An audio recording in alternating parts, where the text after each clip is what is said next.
2 wins from 2 for England, but not yet qualified thanks to results in other matches. Can we make it 3 from 3?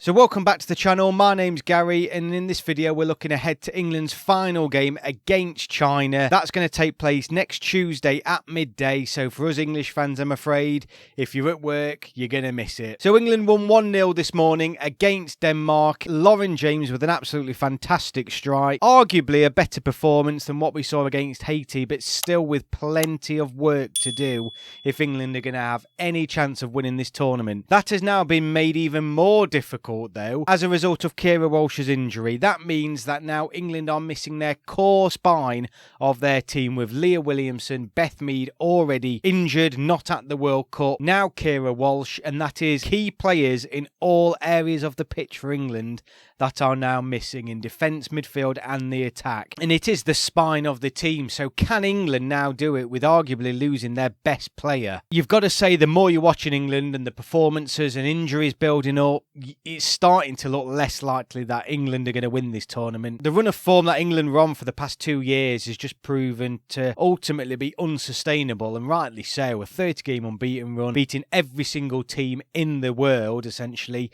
winning the European Cup, winning the Finalissima, winning the Arnold Clark Cup. So is this dip in form inevitable? Were the standards too high for England anyway coming into this tournament? The thing is about tournament football though, you do not have to be the best team in it. You do not have to be playing the best football. It's just results that matter, and it doesn't matter how you get them. It's a maximum of 7 games. If you win them narrowly, who gives a damn? And that is exactly what England are doing at the moment. We now face China. England are top of the group on 6 points.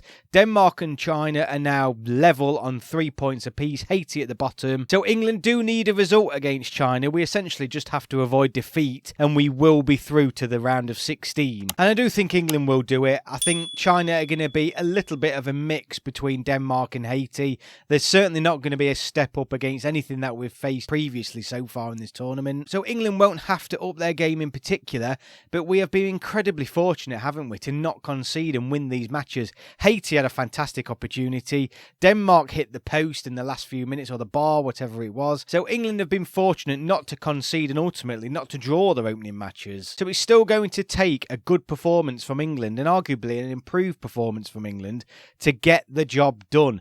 After that, though, if England, and I think they will now, if England get through to the round of 16, we are going to have to see a significant increase in performance levels. Some interesting choices that Serena Wiegman made. Rachel Daly going to left back was one of the biggest ones. We know how versatile she is, but everyone's arguing about her or Russo starting up front, and she ends up playing a left back, which was really surprising.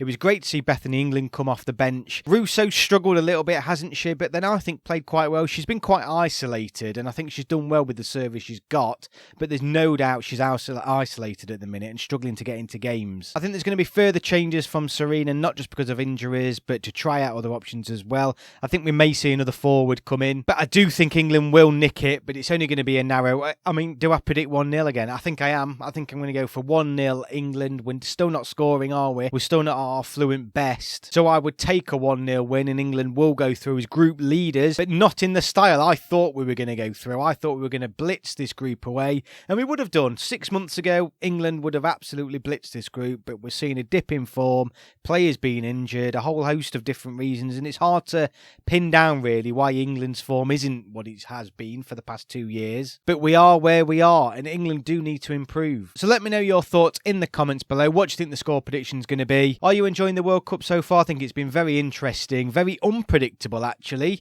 even though you're going to end up probably with the roughly what most people predicted as the usual teams in the round of 16. The results haven't been as emphatic as what people have expected, and I think that's only a good thing. I am glad I am wrong in terms of some of these scorelines. I was predicting numerous 6, 7, 8-0 scorelines across multiple groups, and I'm glad we haven't seen that.